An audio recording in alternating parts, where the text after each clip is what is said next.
ইসলাম কবুল করে মানুষ স্থিরতা হল, আর আমরা মুসলমানরাই দিনের পর দিন অস্থির হয়ে যাচ্ছি।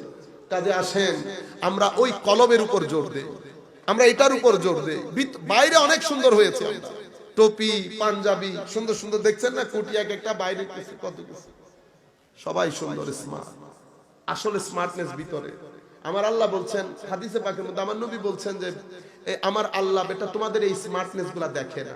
ইন্নাল্লাহ লা ইয়ানজুরু ইলা যাওয়াহিরিকুম, আল্লাহ যেটা দেখে সেটা তোমার ভিতরের স্মার্টনেস। বান্দা যখন এভাবে তাহারাত এনশিওর করে, এরপরে নিজের ভিতরের জগৎ নফসের উপর বান্দা কনসেন্ট্রেট করে। আমার নফসের মধ্যে অহংকার আছে, হিংসা আছে, অশ্লীলতা আছে, বিদ্বেষ আছে, এই তাবৎ বিষয়গুলোকে আমার কি করতে হবে?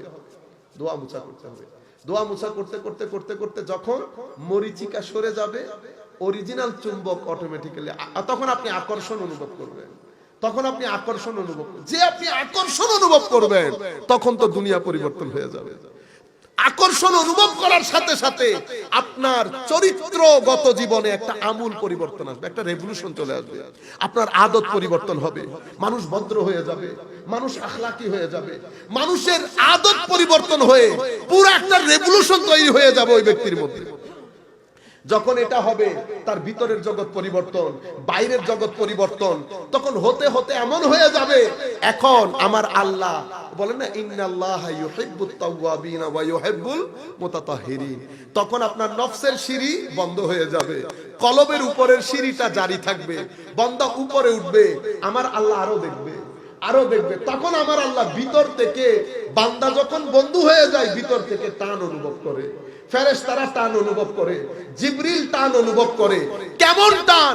ওই বান্দা যখন পৃথিবী ছেড়ে চলে যাওয়ার সময় আসে, আমার আল্লাহ তখন ডিভাইন প্রটোকলের ব্যবস্থা করে।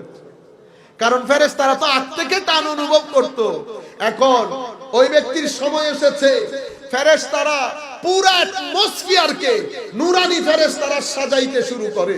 উনি বান্দা চেয়ে থাকেন, যেদিকেই তাকান নূরানি ফেরেশতা, যেদিকেই তাকান নূরানি ফেরেশতা। অতঃপর ফেরেশতারা ওই জান্নাত থেকে একটা ট্রে নিয়ে আসে। এই হাদিস ইসাব্বিতুল্লাহুল্লাযীনা আমানু বিল কওলিস সাবিত, কোরআনের এই আয়াতের ব্যাখ্যায় ইমাম ইবনে কাসির এনেছেন একটার পর একটা হাদিস। ইবনে কাসিরের মধ্যে অন্যান্য মুফাসসিরিনে কেরামও বর্ণনা করেছেন, কিন্তু অরিজিনাল হাদিস ইমাম আহমদ ইবনে হাম্বল ওনার মুসনাদের মধ্যে বর্ণনা করেছেন হযরত বারা ইবনে আযিব রাদিয়াল্লাহু তাআলা আনহু থেকে। এরপরে ট্রে নিয়ে, জান্নাতি ট্রে, জান্নাতি কাফন, জান্নাতি আতর। আপনারা এখনো কাউকে খবর দেন নাই, এগুলা ডিভাইন প্রটোকল চলছে। কেন? আগ থেকে ফেরেশতারা একটা টান অনুভব করতো না, বান্দা চলে আসবে, ফেরেশতারা আসে, জিবরিলও সাথে আসে, পুরো অ্যাটমসফিয়ারের মধ্যে তখন ফেরেশতাই ফেরেশতা। ওই ব্যক্তি কখনো চোখ বড় করে ডানে দেখে, কখনো বামে দেখে, ফেরেশতাই ফেরেশতা। এরপরে জিবরিল এসে বসেন, জিবরিল বলেন, হে পবিত্র নফস তুমি বের হয়ে আসো, ইয়া আইয়াতুহান নাফসাত তাইয়্যিবা, বের হয়ে আসো। তখন নফস বের হয়ে আসে। কিভাবে? রূহ বের হয়ে আসে কিভাবে? তুমি যখন পানি পান করো, তোমার এই ঠোঁট দিয়ে একটা ড্রপ পানি নিচে পড়ে যায়, তুমি বুঝতেও পারো না। এই ব্যক্তি তো নূরানি ফেরেশতাদের সৌন্দর্যের মধ্যে গুম হয়ে গেছে। এই অবস্থার মধ্যে কখন রূহ বের হয়ে গেছে সে টেরও পায় না, সে টেরও পায় না। আপনারা বুঝতে পেরেছেন? আপনারা পুরো মাহৌলটা চোখের মধ্যে নিয়ে আসেন, পুরো মাহৌলটা। এরপরে কি করেছে?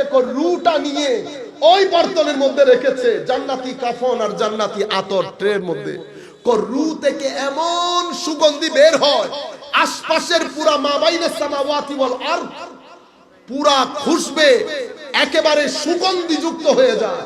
এরপরে এখান থেকে তার রূহ মুবারক নিয়ে ফেরেশতারা উপরে উঠতে থাকে। যার হাতে ট্রে উনি আগে, বাকি সমস্ত ফেরেশতারা পিছনে। আপনারা আমার নবীর জুলুস নিতে পারেন না, আমার নবীর জুলুস নিতে পারছেন না। আল্লাহর একজন বন্ধুর রূহর জুলুস দেখেন, আল্লাহর একজন বান্দার রূহ নিয়ে ফেরেশতা তো আগে, সমস্ত রুহানি নুরানি ফেরেশতারা পিছনে। প্রথম আসমানে যাওয়ার পরে জিজ্ঞেস করে, এটা কার রূহ? তখন পরিচয় করিয়ে দেওয়া হয়, বাংলাদেশের অমুক এলাকার অমুকের রূহ। আসমানের দরজা খুলে দেওয়া হয়, ফেরেশতারা উঠতে থাকেন। তখন জুলুস দেখে প্রথম আসমান থেকেও কিছু ফেরেশতা ওই জুলুসের মধ্যে শামিল হয়ে যায়।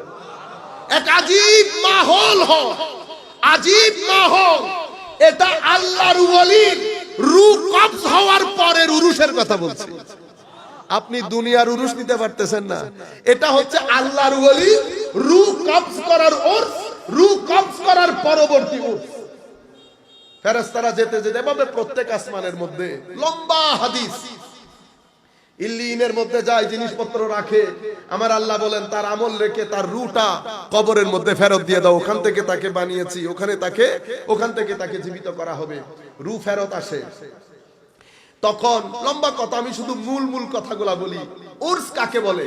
কবরের প্রথম দিনের উর্স দেখে আমার আল্লাহ গায়বী ভাবে আওয়াজ আসে কি, আমার এই বান্দার জন্য কবরকে যতদূর চোখ যায় প্রশস্ত করে দেয়া হোক, জান্নাতি লেবাস পরানো হোক, জান্নাতি বিছানা দেয়া হোক। ভাই এর চেয়ে বড় উর্স আর কি?